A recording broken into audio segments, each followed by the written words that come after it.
حي على الصلاة.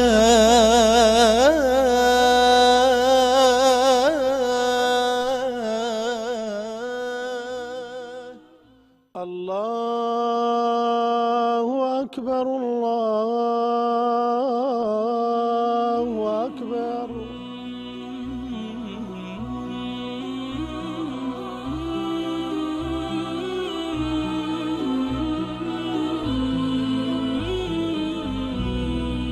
حي على الصلاة. بسم الله الرحمن الرحيم. الحمد لله والصلاة والسلام على رسول الله وعلى آله وصحبه ومن والاه.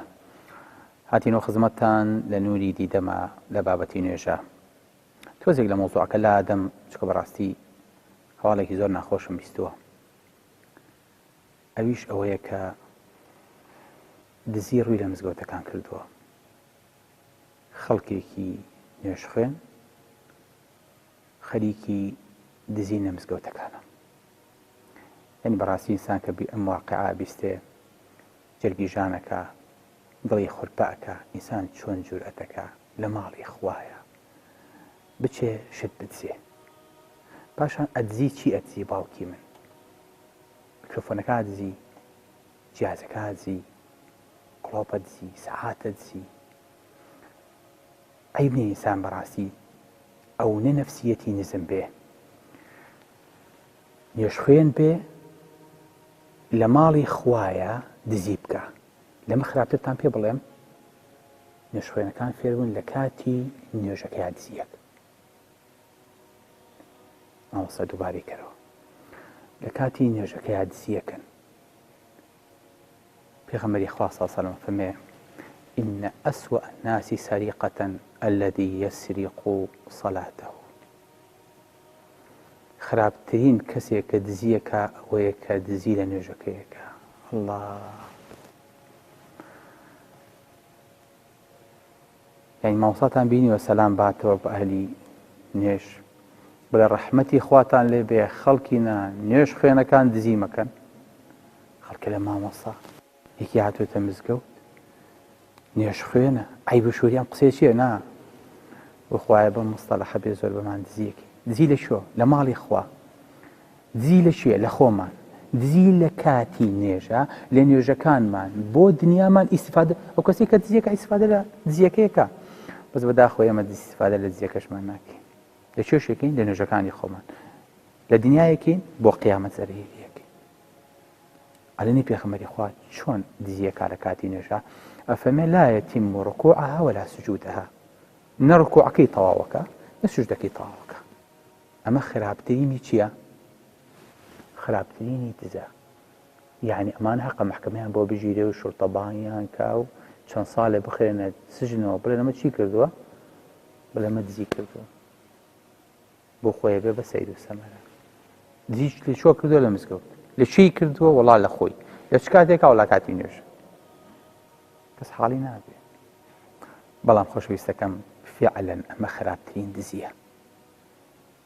خراپترین کەسێکیش کە ئەماکە بەڕاستی حەقە بە خۆیان بچێتەوە. بۆچی پێغەمبەری خوا صلی الله علیه و سلم بەم مستەلەحە نەیتوانی بە شێوەیەکی تۆزە نەرمتر پێمان بڵێ بۆی کە حاڵی بین ڕەدەعماکەنە، بۆی کە زۆر حساب بۆ خۆ بکەی. یعنی ئەمە ئەچێتە قاڵبی دزیەوە. چۆن لە ئیجرامەکاڵە ئەماڵێ مادەی ئەو نەئیگرێتەوە لە محکەمەیە، ئەمەش بەندی دزی ئەیگرێتەوە لە دینە. وریابن، پیاوی چابن. هەر دزیەکی دزی لە کاتی نوێژ و لە ماڵی خوایە و لە خۆت و لە گیرفانی خۆت و لە نوێژی خۆت. بۆچی؟ بۆ هیچ کە ئیسفادەی لێ ناکەیت. بۆیە پیاوێک هاو بەلای پێغەمبەری خوا صلی الله علیه و سلم، پێغەمبەری خوا لەگەڵ سەحابەکانە دانیشتە بوو. سەحابەیەکی بەڕێز لەو سەحابە گەورانە هات و دوور کات نوێژی کرد و هاو بەلای پێغەمبەری خوا صلی الله علیه و سلم. پێغەمبەری خوا صلی الله علیه و سلم فەرمووی: اذهب فصلي فإنك لم تصلي. کابرا دوور کات نوێژی بۆ خۆی کرد بە بێدەنگ، بەڵام دیارە پێغەمبەری خوا چاوی لێیەتی. کابرا نوێژەکەی تەواو کرد و هاتەوە خزمەتی پێغەمبەری خوا صلی الله علیه و سلم، ویستی دانیشێ. فەرمی: هەستە نوێژەکە و بکەرەوە، تۆ نوێژە نەکرد. ئەگەر ئەمە بەیەکێ لە نوێژ خوێنەکانی خۆمان بڵین، لە ماوەستا نوێژم کرد تۆ چوزانی دوور کات دوور کاتما بە ئەرزا و تاویشم کرد و دواگاشی لێ نەبوو باش خۆ پێغەمبەری خوا جوێی لێ دەنگێ بکا برایە نەبوو بەس ئاگای لە حرەکاتەکەی بوو فەرمی بڕۆرەوە دیسانەوە کابرا هاتە و دوورکان نوێژی کرد فەرمی بڕۆرەوە نوێژ بکە چکە تۆ نوێژت نەکرد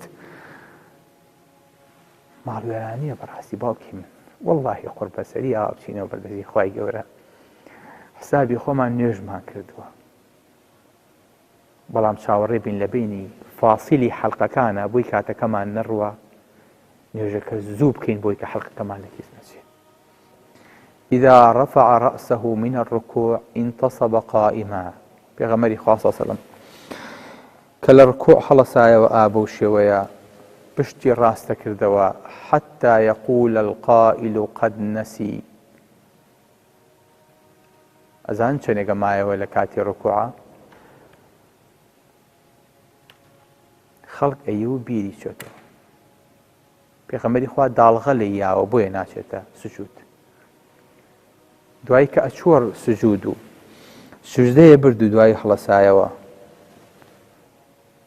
حتى يقول القائل قد نسي ئەبێ ئەو نەبمێنیتەوە هەتا کابرایە بتوانێت بە ئیسراحەت ڕەسمێکە بۆ بگرێت هاتخوا جوان بۆستە و خۆڕێکەوە بەس بیتەوە دانیشیت هەوکو قەلە ڕەشێک وایە دوو دەنگیا لە ئەرزەکە و سەری بەرزەکاتەوە یان کابرایەکی برسی دوو دەنە خورما ئەخوا و ئیسفادە لە خواردنەکەی ناکە یعنی ئەگەر مامۆسای ئێمە کە لە سوژدە هەستایەوە لە بینی هەردوو سوژدەکەیە ئەو نەوەستا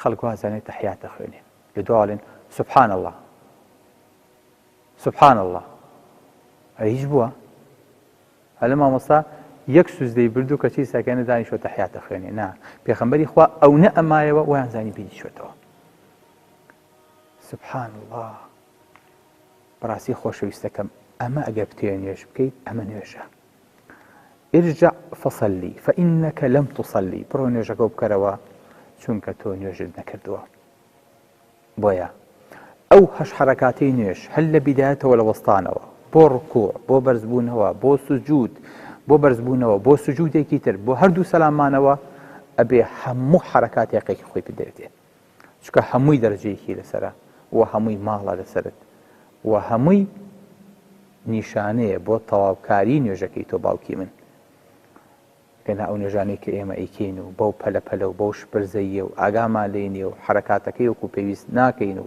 حەقی خۆی فاسیلەکانی نادەینێ بەڕاستی ئەمە نوێژ نییە ئەیکەین بەڕێزەکانم بۆیە سوژدە یەک لە سەرسەی نوێژە ڕکوع یەک لە سەرسێکی ترێتی وە طهور و پاک و تەمیزی و دەست نوێژەکەشی یەک لە سەرسێکی ترێتی بۆیە ئەبێ هەموو حەقێک بە نوێژەکە بدرێ خۆشەویستەکەم ئەمە نوێژی کەسێکە کە ئەخرێتە قاڵبی دزەوە یاخۆت سابی دزی بۆ کرێ واتە نوێژەکەی ئەبێ بە ماڵوێرانی واتە نوێژەکەی ئەبێ بە لەکە بۆی نوێژەکە ئەبێ بە عەیبە بۆی نوێژەکە ئەبێ بە ناو ناتۆرە بۆی نوێژەکە شایستەی مەحکەمەی ئیلاهیەکە کە تۆ لە دنیاە دزیت کردووە لەو کاتە پیرۆزەیە لەمەش خراپتر زان چییە لەمەش خراپتر الشرك الخفية زان شيء خفي چییە يصلي فيزين صلاته کابرا بخۆی نوێژێکی سادە و ساکارەکات بە پەلەپەل بەڵام کە ئەبینێ خەڵک سیرێکات و سەی نوێژەکەیەکە